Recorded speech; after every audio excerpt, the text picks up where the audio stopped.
Hi, hello! How are y'all doing today? Welcome back to my channel. My name is Keely, and today we're going to talk about Taylor Swift, AI deepfakes, and government legislation, or lack thereof. In 2023, Taylor Swift was named Time Magazine's most influential person of the year after her record-breaking Eras tour reignited the tourism industry and injected billions of dollars into economies everywhere. I could talk about that a lot more. In fact, I already did.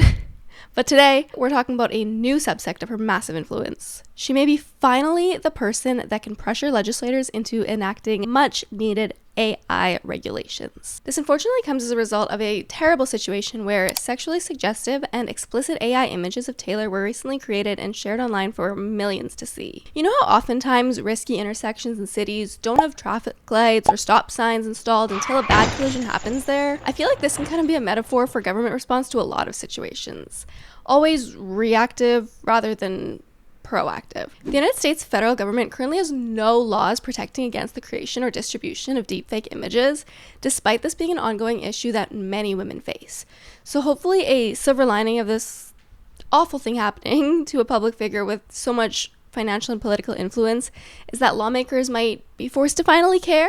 A brief history of AI. Artificial intelligence technology has been in development for decades, its origins dating back to the 1950s, but over the past few years, there's been a huge rise in both its ability and its accessibility. The term artificial intelligence was coined first in 1955 by American computer scientist John McCarthy. In 1966 saw the first ever AI chatbot, which was actually designed to take on the role of a therapist. In 1997, IBM's AI chess computer, Deep Blue, beat world chess champion Garry Kasparov, marking the milestone of the first ever program to beat a chess champion. We successfully landed 2 rovers on Mars in 2003 that used AI to navigate the planet, and in 2006, social media companies began using AI in their algorithms as a way to improve both user experience and increase advertiser success. And in 2011, Apple launched Siri, effectively giving everyone access to their own AI virtual assistant. In the past 2 years, though, the prevalence of AI has seemed to just skyrocket. In November of 2022, OpenAI launched public access of ChatGPT. Within 5 days, it had over 1 million users worldwide, and by January 2023, it had hit over 100 million active users, making it the fastest growing application in history.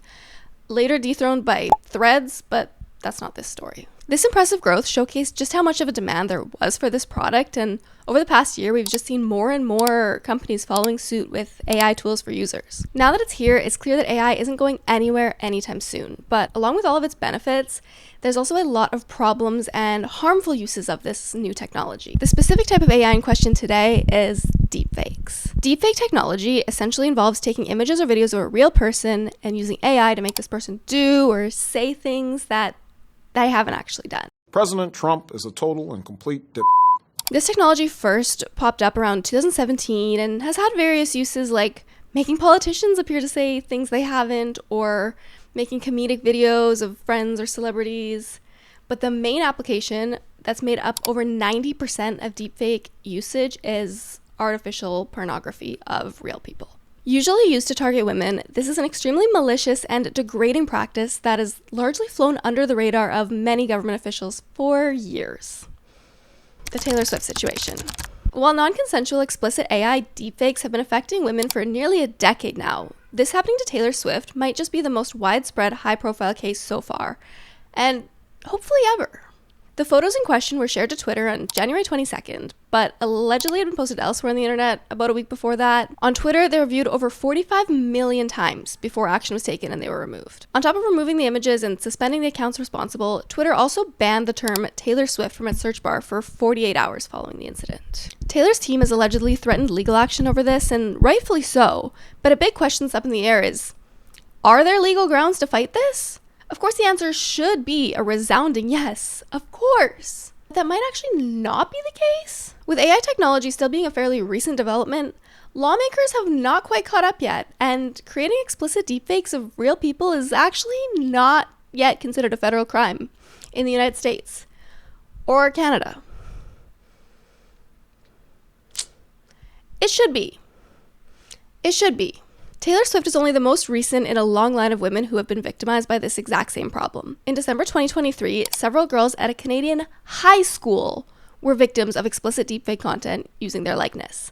A high school, teenagers, minors. And there's still no federal laws against this. This is a very real problem affecting real, everyday, regular people, and something needs to be done about it. The Atrioc situation.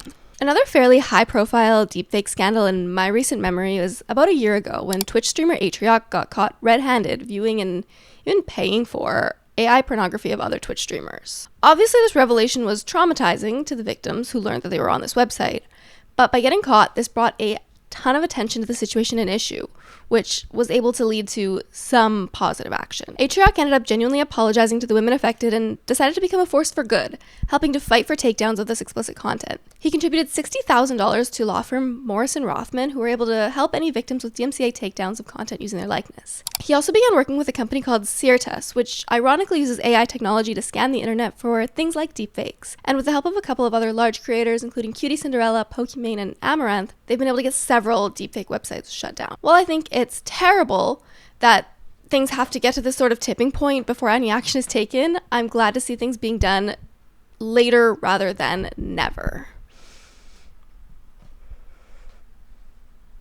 I really wish, however, that our governments would take more responsibility. Like, why is this falling on the hands of Twitch streamers? Legislation.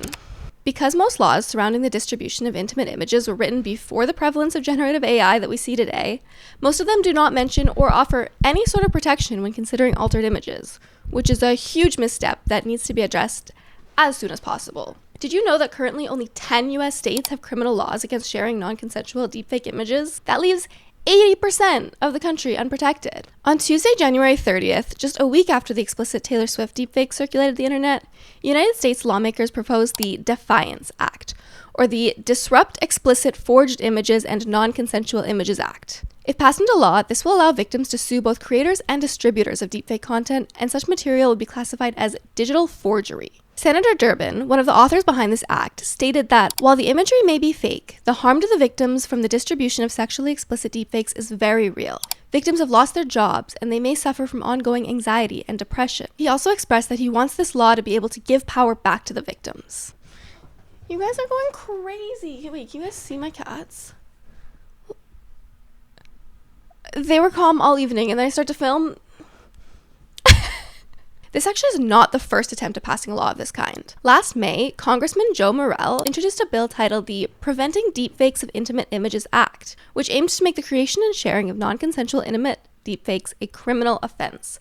Unfortunately, no action was taken on that bill. Even a White House representative responded directly to the Taylor Swift situation, expressing alarm. It is alarming. We are alarmed. And saying they're going to do what they can do to deal with it. And that we will continue to do and continue to take action and make sure that we continue to work on this. And again, this is very alarming. But also seeming to push some of the responsibility onto the social media platforms themselves that allowed the content to be shared. We already know that Twitter took action by removing the content and associated accounts, but another key player here is Microsoft. It's been theorized that their AI program, Microsoft Designer, may have actually played a role in generating the images of Taylor Swift, despite the safeguards they have in place to prohibit sexually explicit content. In an interview, Microsoft CEO Satya Nadella agreed that Microsoft has to act here, that they may have power to govern more than they think, and that we will all benefit when the online world is a safe world. I go back to, I think, what's our responsibility, which is all of the guardrails that we need to place around the technology so that there's more safe content that's being produced, and there's a lot to be done there. Now, how much of this is just saving face versus